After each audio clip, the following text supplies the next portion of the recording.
Welcome back to ECE 441A, 541A. I have to remember which class I am in. I know the classroom, but I haven't yet correlated the classroom with the class, I guess. Your passports are due Monday. You have all weekend to go to the passport office and create your own passport. The pre-quiz you can start doing. Again, you don't need to prepare for that. I'm sort of wanting to see where you're at relative to the starting point for the semester, and it's not going to impact your grade, your score on the pre-quiz, the prerequisite quiz, and you should be able to find that on the quizzes page of D2L. Homework number 1 is due on the 10th of September. I'm giving you dates so that you can put them into your schedule or calendar. Exam number 1 is on the 21st of September, and lab number 1, you probably want to understand lab number 1 prior to exam 1, but it will be turned in after exam 1, if that makes any sense.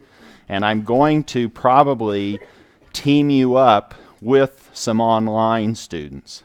And the online students will not be required to be physically on campus unless they want to, but they can help you with the pre-lab. You could Skype the lab session if you wanted to with your online teammate or teammates. You could do the post-lab, but we'll work that out as we go. Hopefully that will be clear as you see the assignment and the details. That's not yet available to you, but we will have a sign-up sheet, and you will be able to sign up for a 1-hour time slot at the stockroom at your convenience in terms of when you can fit the lab into your schedule. And hopefully that will be any time during the normal day other than class time.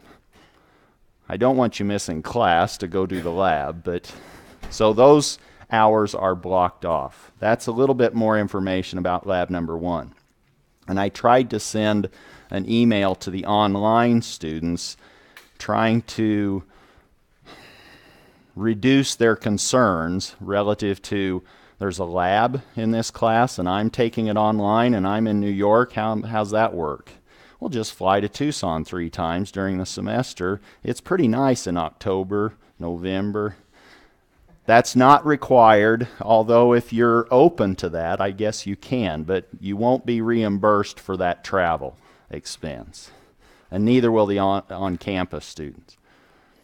If you try to go somewhere and take this remotely, the lab, it doesn't work. Never mind. That didn't like that. Today we're going to start with linear state space representation. Then we will do an activity where you need to now find the state space representation for our mass spring damper system. And that will mean that you're pairing up with someone in the class.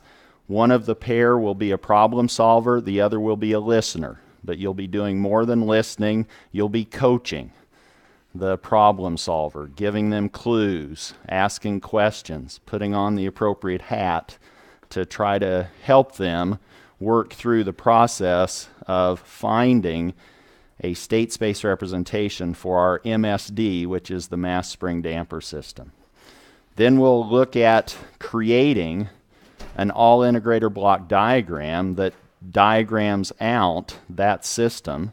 And if you would implement that all-integrator block diagram in hardware, which would be an analog computer, you could solve the dynamic behavior of that mass spring damper system with an electrical system. Then we'll sketch the block diagram in the S domain. The all-integrator block diagram is obviously in the time domain. We'll show how to easily convert those integrals. You already know how to do that. What does an integral look like when you take it into the frequency domain or in the Laplace domain? What's an integration operation relative to S's? I'll give you a hint. What do you do with S's if you want to integrate in the frequency domain? What happens when you differentiate? I thought you told me this last time. If you Laplace transform a derivative, what do you do in the S domain? You multiply by S if you're differentiating. What's the integration operation relative to differentiation? They're inverses, aren't they? So now we need to divide by S. 1 over S is the integration operation in the frequency domain. So our integrator blocks will simply be replaced with 1 over S operators in the S domain block diagram. And boom, we've created a frequency domain block diagram description of our system. Then once we have this system in the frequency domain, we can compute its transfer function. We can do the transfer function many different ways. You know how to take the differential equations and Laplace transform those. Once we have the block diagram, we can do block diagram algebra and find the transfer function. Several different ways of finding this transfer function g of s. For now, let's start with this linear state space representation, and you're going, well, why do we need to do this? One, it's another way of representing this system. And two, if you wanted to interact with MATLAB, a lot of times if you have the A matrix, the B matrix, the C matrix, and the D matrix for a linear system, boom, you hand that to MATLAB and you can do all sorts of simulation and analysis with that particular system. So it's useful to be able to move back and forth, create representations of your system in the time domain as a state space representation or as transfer functions in the frequency domain, and you should be comfortable doing both of those in this class. In terms of the state space, linear state space, we're looking at a column of derivatives. That's what's on the left-hand side of that first equation, x dot. And you might see me write it as x prime in case I had currents. You're going, is that I just dotted because it's an I, or is it a derivative? So that's why I typically might use a prime to denote a derivative instead of a dot above the vector or the symbol. But right now we have x dot. I like to say x dot equal ax plus bu. Boom. There's your system dynamics in a state space representation, as long as you know the A matrix and the B matrix. What's impacting the dimensions of those matrices, A and B, obviously is the order of your system, which is the dimension of your state vector x, how tall is x, and the number of inputs you have. If you have one input, u of t is just a 1 by 1 vector. If you had 3 inputs, u of t would be a u sub 1 on top of a u sub 2 on top of a u sub 3. You would have 3 elements in that u vector, in your input vector.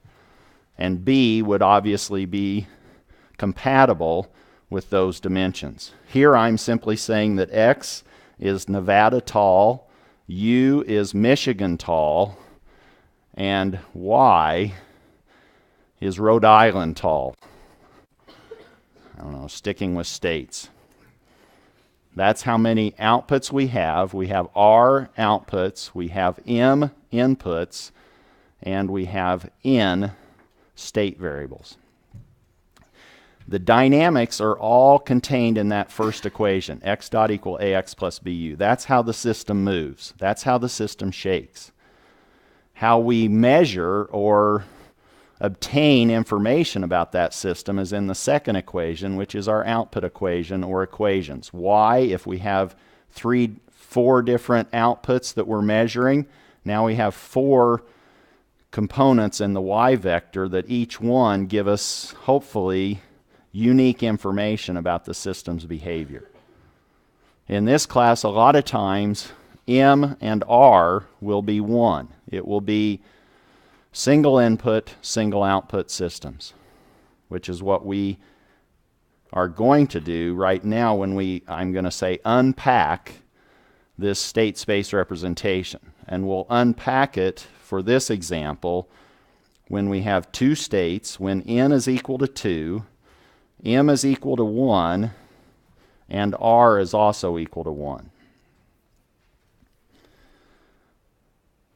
Now I'm just populating or introducing variables in the various locations of these matrices. The A matrix, I have A in red underneath the 2 by 2 black box or matrix, the square. The system matrix, that's what we will call it, the system matrix. Here's where you can get confused. I may say the system matrices. That means A, B, C, and D. The system matrix means A. So when it's plural, system matrices, I'm meaning all four matrices, the system. If I say the system matrix, that's just the system matrix A. That really contains the dynamics. If you walked up and kicked the system or initialized the initial values of those state variables and let it decay without any other excitation, the system would behave as it naturally wants to move. And that's influenced by the behavior of the A matrix. And if you've taken a linear algebra class, what is a concept associated with a square matrix that might tell you something about that matrix? Can I get any more vague? I'm looking for something. Eigenvalues are the same as the poles. If you had a transfer function, you would have poles of your system. The eigenvalues tell you your natural dynamics of the system. Here, A is an element of R, but I've left off something. What should I put in the superscript of R? R is saying the elements of A are real, but R is not just the real line here. A is a what dimension in this example? It's a 2 by 2, so to be consistent or to be informative, we would say, oh, A is an element of the reals that are 2 by 2. If we carry that over to the input matrix, what's B? It's an element of R raised to what power? 2 rows, 1 column. R is now 2 by 1.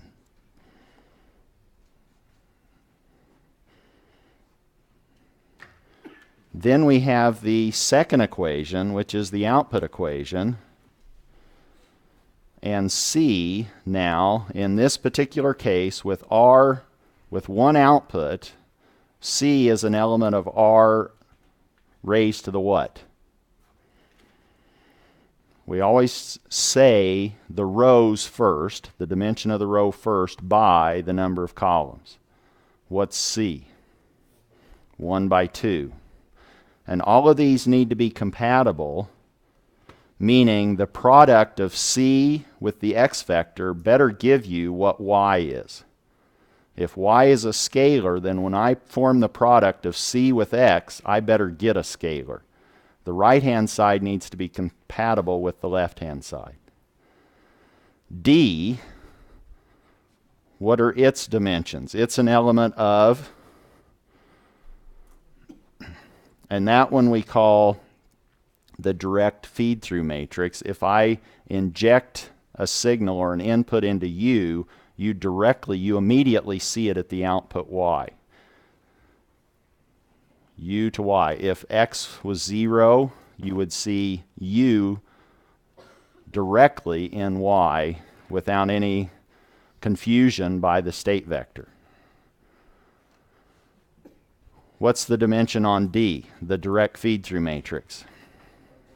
That's 1 by 1. So I could leave it here, but to be consistent with what I've been doing, I would say let's turn that or put a subscript on that to be 1 by 1. Questions on unpacking a state space representation for this particular case. And this case, in fact, is consistent with our mass spring damper system that we've already introduced. And here I've simply performed the multiplication. I have x1 dot is equal to a linear combination of x sub 1, x sub 2, and u. How it appears linearly depends obviously on those coefficients or the elements of the A matrix and the B matrix. Likewise, x sub 2 dot, its time rate of change, is influenced by the present value of state x sub 1, the present value of state x sub 2, and the present value of the input u. The output likewise is a linear combination of state variables, x sub 1 and x sub 2, through the c's and the input u. Hopefully that doesn't surprise you. This representation is consistent with the above matrix representation, but now you could write a program in MATLAB to handle a generic A matrix, B matrix, C matrix, and D matrix, and depending on the system, those dimensions might be different, but MATLAB may be cool with that. It may say, oh, there's your A matrix, B, C, and D, boom, I can solve that. Or I can analyze it, or I can do a simulation.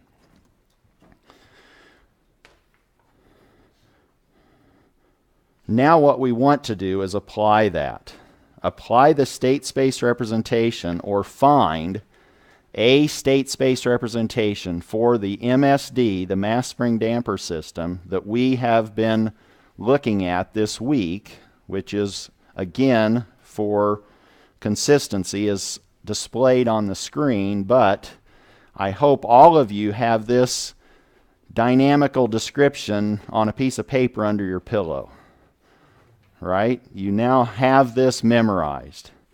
M, z double dot, or mz double prime, or the second derivative of z pre-multiplied by the matrix M, plus bz prime, plus kz is equal to gamma u.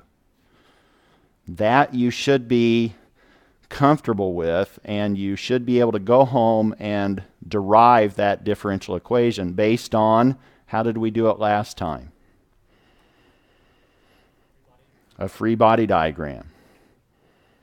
Finding the free body diagram, or creating the free body diagram, and understanding the physical relationships of those forces allowed us to write down this differential equation that governs the dynamic behavior of that system.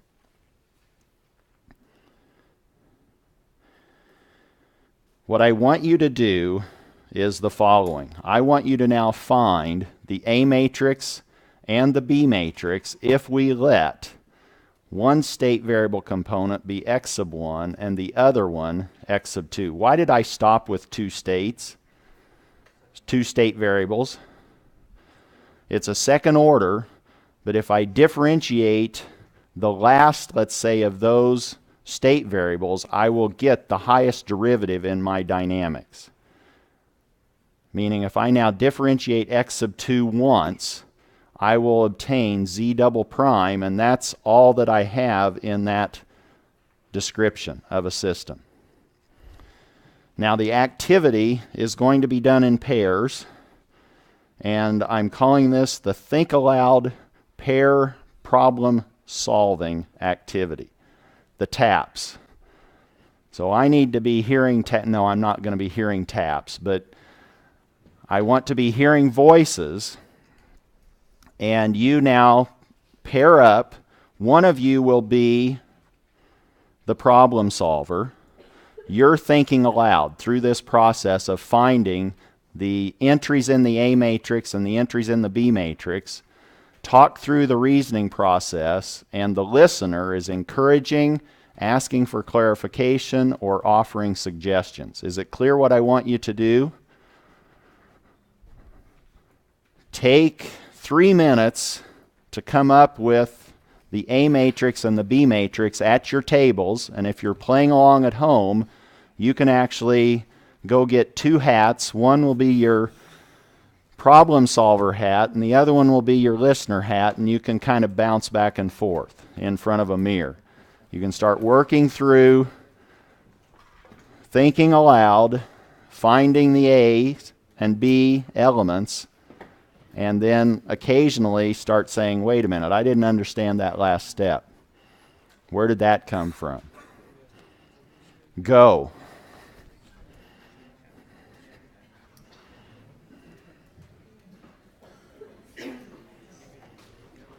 And if you need to get up and move around, sometimes we do our best thinking when we're physically active or moving around.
That'd be x2 prime.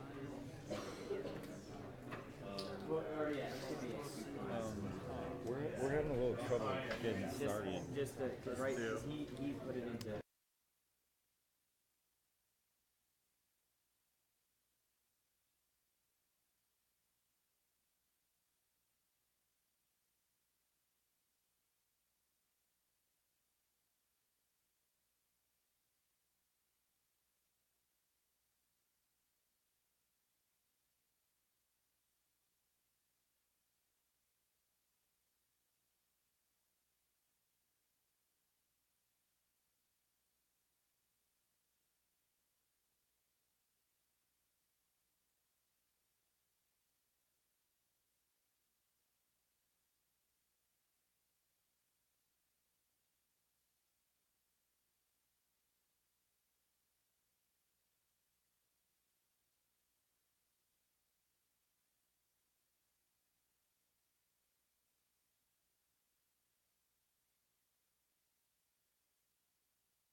Do we need a little bit more time?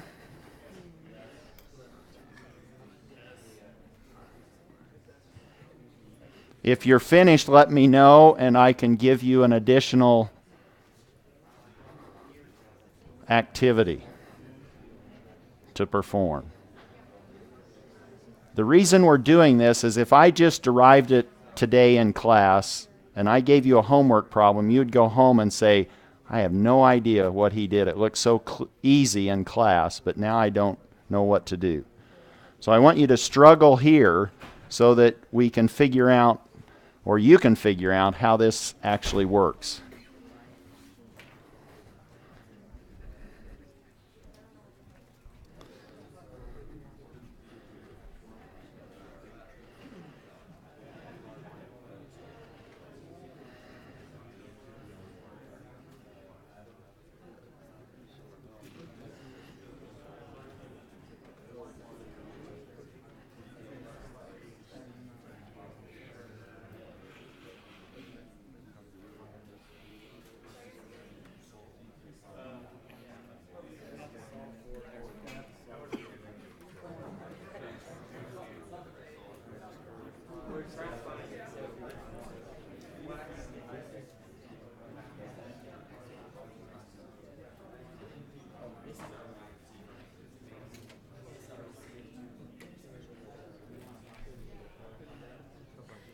Finished? All right. A few of you are finished, but I hope now you are motivated to listen to what I say. If it's not quite clear what you're trying to do, that's the whole point of this activity, is to make you, oh, okay, maybe I'm not quite following what it seemed like it was just matrix multiplication. Now I'm confused. What's going on? You're trying to find an x1 dot or an x1 prime equation in terms of x sub 1, x sub 2, and u. That's really what this top equation right there is saying. I'm trying to find x1 prime, express that only in terms of an x1, an x sub 2, and a u. No derivatives on the right. Similarly with x sub 2 dot or x sub 2 prime. It's trying to be described in terms of just x1, x2, and u. No derivatives on the right. If we do that, and what I gave you in terms of consistency so that everyone would be the same is I said let, in this case, x1 be z and x sub 2 be z prime. That was the given information. So if we let x1 equal z of t, then x1 prime of t is z prime of t. That should be clear. But what was z prime of t? We defined that to equal x sub 2. And there is actually our first equation. We have the right-hand side as a linear combination of x1, x sub 2, and u. One of those coefficients is 0 that scales x sub 1. One is 1 that scales x sub 2. And the b is 0 that's scaling u. Is it clear where that came from? This one is sometimes the most difficult because it seems too routine or too standard. But here is your first differential equation, your first order differential equation. You're trying to find two first order coupled differential equations that give you the same dynamic behavior as that second order mass spring damper differential equation. X sub 2 of t was now z prime of t, so that if we differentiate x sub 2 once, we find that that's equal to the second derivative of z. And I think last lecture I said, oh, when you're writing state space equations, one nice strategy is to solve for the highest derivative, the highest order derivative. If we were to do that here, we would just be dividing everything by capital M, the mass, and isolating z double prime on one side of the equality sign from our second order differential equation. Or, if I can remember that, what I'm saying is, well, let me not remember it. I'll just say this.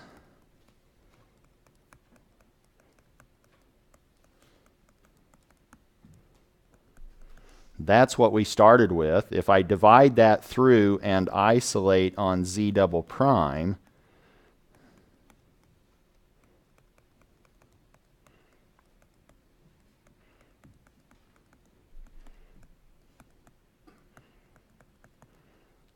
we okay with that equation? Now, everything on the right-hand side I can replace with an x sub 1 and an x sub 2 without those being differentiated. Meaning, what's z double prime equal to in terms of my state variables? This is now x sub 2 prime, is it not? And that's now equal to minus k over m. What was z? Well, that was just x sub 1 of t. Z prime was just x sub 2 of t. And gamma over m is times the input u. And that is now my second first order differential equation. Boom, I'm done with the unpacked version. Now I just need to package these up in an A matrix and a B matrix. And they should be, that should be clean. What is my A matrix? What does it look like? It hasn't changed dimensionally. A is always square if it's our system matrix. What's the 1, 1 entry in A? And where do I find the first row of A?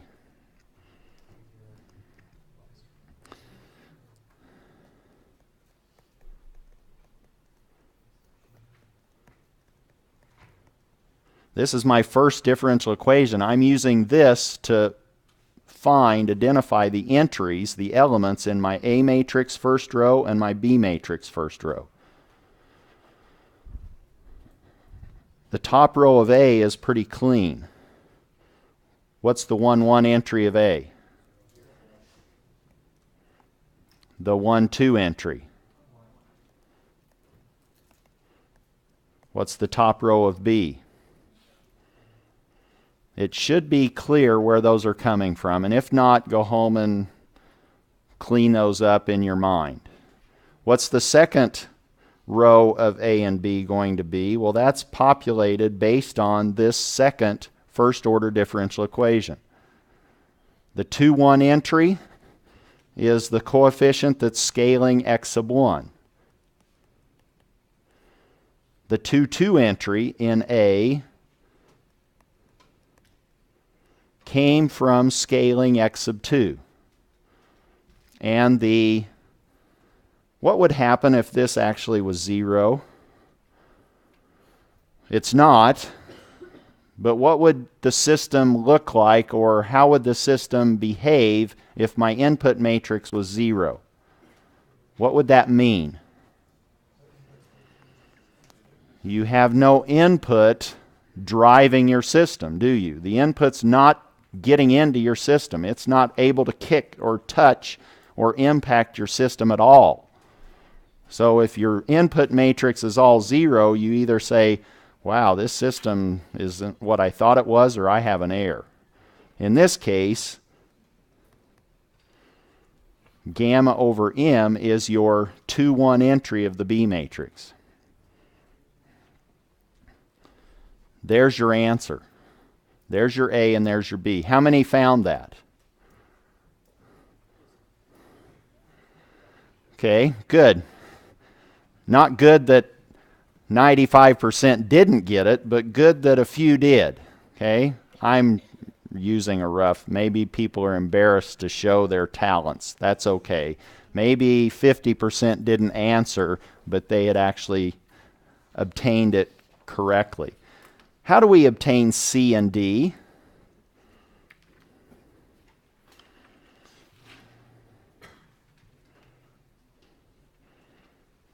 How do we find the C matrix and the D matrix?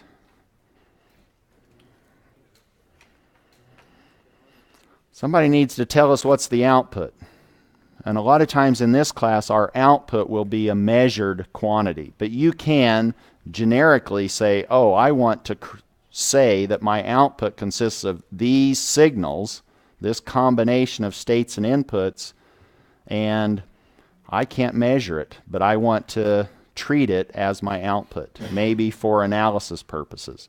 But in this class, typically when we say output, you're thinking a measured signal. Suppose we can measure the position of the mass. What's my output?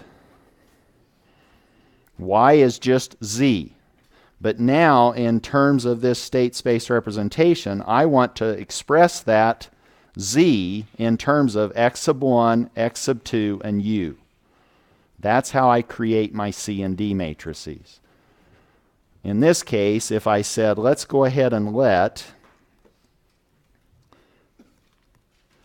if we're talking output, let's go ahead and just say, for purposes, let's say let y of t equal the position of the mass. And we can now say, well, by the way that we've defined our state variables, y of t is now, how do I create z from x1, x2, and u? Z, I think we just said was x sub 1, was it not? And so we really have 0 x sub 2 and 0 u. And this, we can now say, gives rise to a 1, 0, x1, x2, plus a 0, u.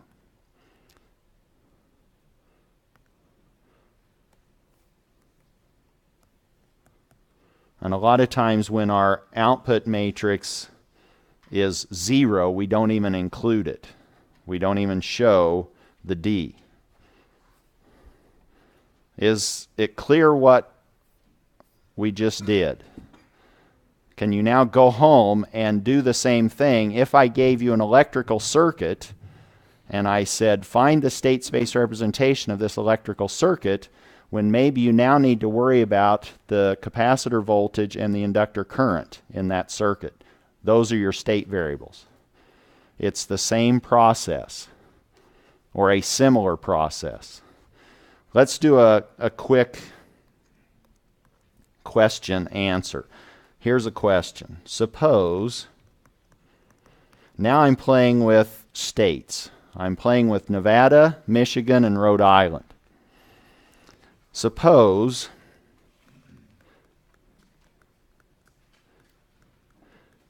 you are given the following data or system. Suppose somebody said you have 20 states. Oh, I'm sort of really messing you up by states, aren't I? So it's according to the context. This is now state variables.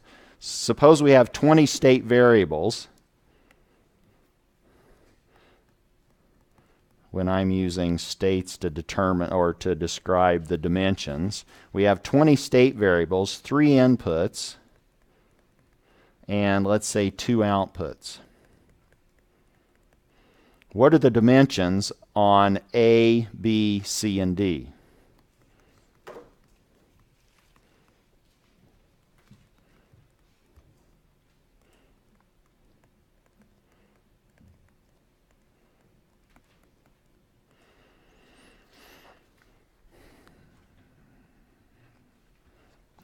This should be very straightforward based on what we've talked about today.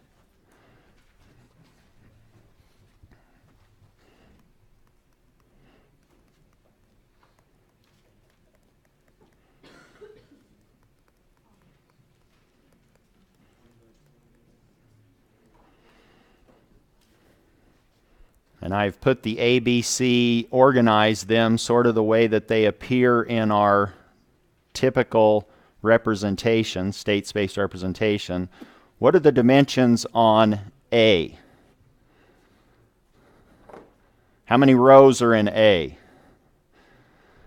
You can take off your shoes and show me your hands and feet, right? There's 20. 20 digits. 10 fingers and 10 toes. So it's 20. How many columns? A is always square, isn't it? So if you get one of these right, you've got the other one right. If you get one of them wrong, you got the other one wrong if you make A square. What's B dimensionally? Is it 3 by 1?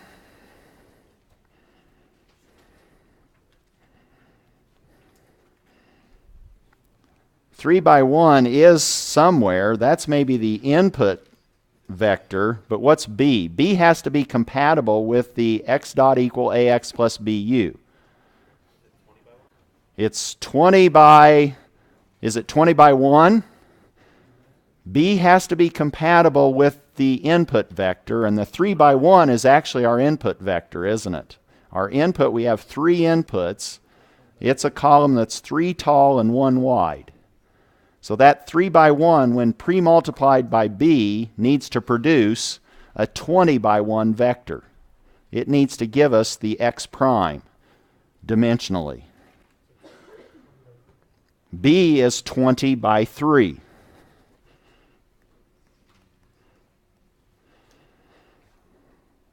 What's C dimensionally? Pardon? 2 by 20. We in agreement on that? We have two outputs.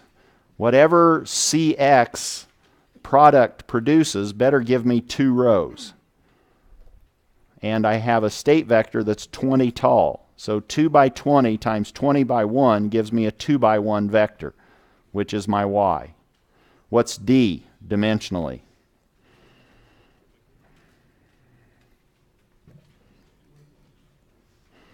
Two by 3.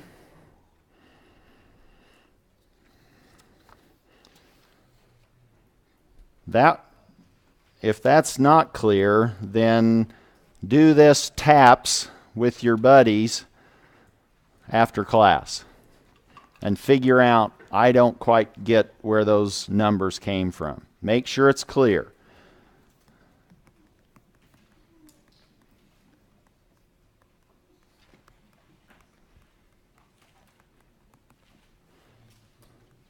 Now that we have a state space representation, we can actually create an all-integrator block diagram very easily.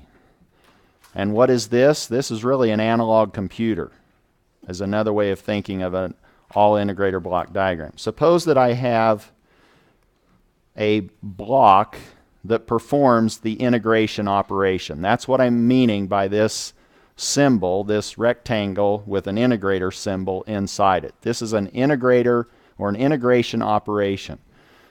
And I will draw an input and an output to that. If I put in as an input x1 prime, what's going to come out after x1 prime gets integrated? This is tough stuff.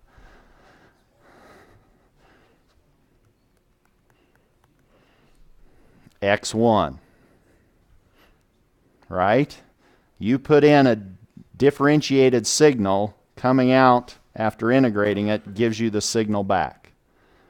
That's what we want to use to now simulate our system.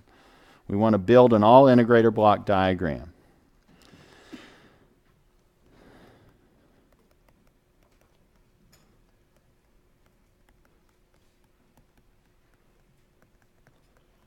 Now, what we want to do in our application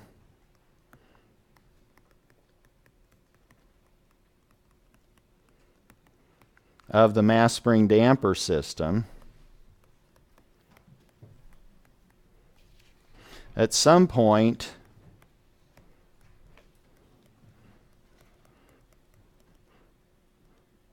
wow.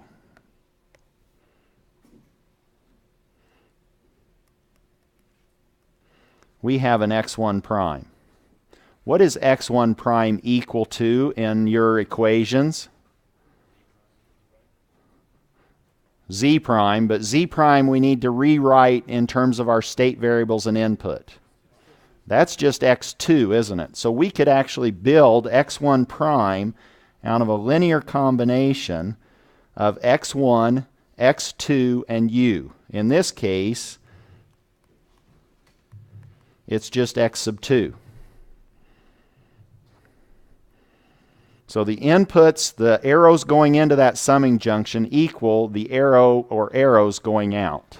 In this case, x1 prime is equal to x2. How do we get x2?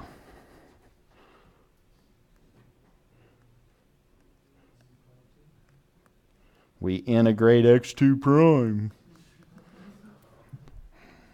Right?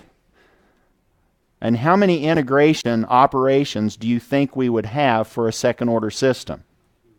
2. So now we have all of our integrators that are associated with this mass spring damper system, how do we create x sub 2 prime? Well, we build it up out of summing, linearly combining x sub 2, x sub 1, we have x sub 1 here, and u.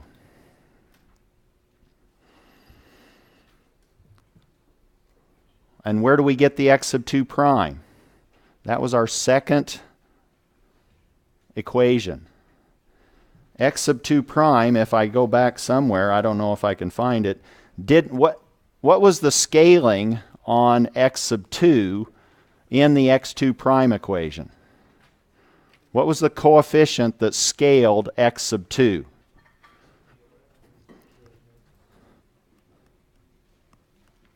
Wasn't it b over m? So let me take x sub 2, inject it, scale it with minus b over m, and say, oh, that's part of x sub 2 prime. Did x1 enter into creating a piece of x2 prime? And what was it scaled by?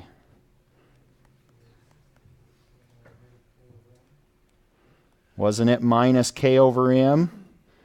You now take minus k over m, scale it by x1, and say, oh, that result is a part of x2 prime. You can go home and make a much cleaner block, nicer looking block diagram. It's a Friday, apparently. But you can make these a little bit cleaner. What else are we missing? Are we finished? If we had no input, then this would be all we needed. But we have an input. And what does the input get scaled by?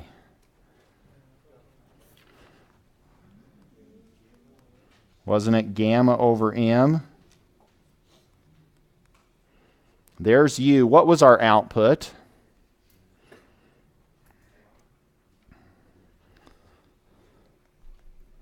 I can get really fancy and say, oh, y was x1. Oh, it was x1 times 1. That was my coefficient that scaled x1 and produced y.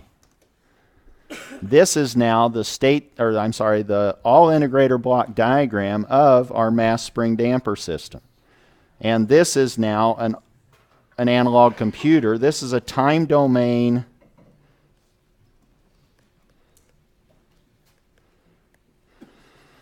representation in a block diagram form of that mass spring damper system. And now when you go home and you say, oh, that mass spring damper system, that mechanical system, I can actually see it as a block diagram that's consisting of a bunch of integrators. And you can sort of see, oh, if I change the spring constant, how does that impact my dynamical system? What if I increase the damping? Oh, now I'm changing how that's weighting the velocity that drives the acceleration of my system. All of that is right there visually now in a block diagram. What if I say put this into the frequency domain? How hard is that? If I say put this in the frequency domain, this is the time domain, how do we put this into the frequency domain? Now I have to run and go over to the frequency domain. It's over here in this corner, right? But somewhere in your house, in your apartment, you can start thinking about, oh, I want to be able to transition between the time domain and the frequency domain routinely. And if that means going up and saying, my time domain is in the dining room and my frequency domain is actually in the hallway, that's okay if that helps you conceptualize these concepts. Here, if we want to go into the frequency domain, what do? We simply replace these integrators with 1 over s's. Boom, we're done. I may do that in the notes, but you can do that more cleanly after class, and we'll pick up at that point next week with your passports.